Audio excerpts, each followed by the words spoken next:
आइए सुनते हैं देवशयनी एकादशी व्रत की कथा। तो बोलिए प्रेम से भगवान विष्णु की जय, माता लक्ष्मी की जय, एकादशी माता की जय। देवशयनी एकादशी के पीछे पुराणों में एक कथा प्रचलित है। बहुत समय पहले की बात है। सूर्यवंशी कुल में मानधाता नाम का एक चक्रवर्ती राजा हुआ करता था। वह बहुत ही महान, प्रतापी, उदार तथा प्रजा का ध्यान रखने वाला था। उस राजा का राज्य बहुत ही सुख समृद्धि से परिपूर्ण था। धन धान्य भरपूर मात्रा में था। वहाँ की प्रजा राजा से बहुत अधिक प्रसन्न एवं खुशहाल रहती थी, क्योंकि राजा अपनी प्रजा का बहुत ध्यान रखता था। साथ ही वह धर्म के अनुसार सारे नियमों का पालन करने वाला था। एक समय की बात है, राजा के राज्य में बहुत लंबे समय तक वर्षा नहीं हुई, जिसके फलस्वरूप उसके राज्य में अकाल पड़ गया, जिससे कि राजा अत्यंत दुखी हो गया, क्योंकि उसकी प्रजा बहुत दुखी थी। राजा इस संकट से उबरना चाहता था। इस चिंता में राजा डूब गया और चिंतन करने लगा कि उससे आखिर ऐसा कौन सा पाप हो गया है। इस प्रकार राजा इस संकट से मुक्ति पाने के लिए कोई उपाय खोजने के लिए सैनिकों के साथ जंगल की ओर प्रस्थान करते हैं। राजा वन में कई दिनों तक भटकता रहा और फिर एक दिन अचानक वे अंगिरा ऋषि के आश्रम में जा पहुँचे।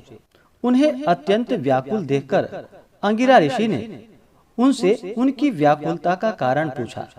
राजा ने ऋषि को अपनी और अपने राज्यवासियों की सभी परेशानियों का विस्तार पूर्वक वर्णन सुनाया। राजा ने ऋषि को बताया कि किस प्रकार उसके खुशहाल राज्य में अचानक अकाल पड़ गया है। राजा ने ऋषि से निवेदन किया कि हे ऋषिवर, हे भगवान, मुझे कोई ऐसा उपाय बतलाइए जिससे कि मेरे राज्य में सुख समृद्धि पुनः लौट आए।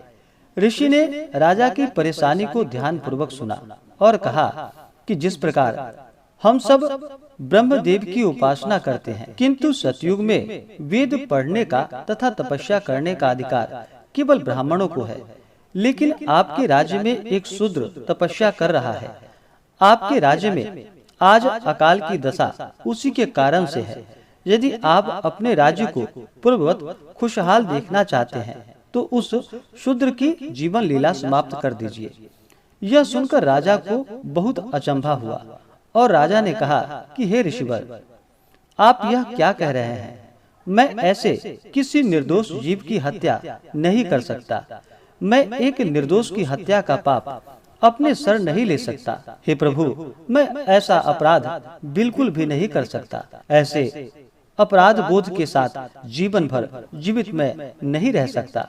आप मुझ पर कृपा करके मेरी समस्याओं के समाधान के लिए कोई अन्य उपाय बतलाइए। ऋषि ने राजा को कहा कि यदि आप उस शूद्र की जीवन लीला समाप्त नहीं कर सकते हैं तो मैं आपको दूसरा उपाय बता रहा हूँ।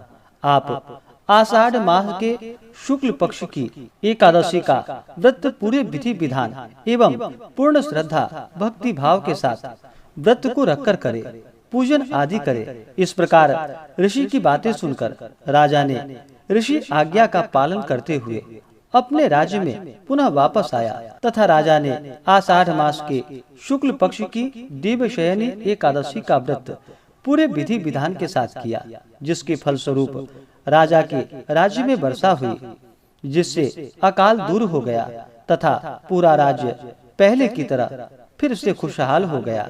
ऐसा माना जाता है कि एकादशी व्रत सभी व्रतों में उत्तम होता है एवं इसकी कथा सुनने से या सुनाने से सभी पापों का नाश हो जाता है। तो बोलिए प्रेम से भगवान विष्णु की जय, माता लक्ष्मी की जय, एकादशी माता की जय।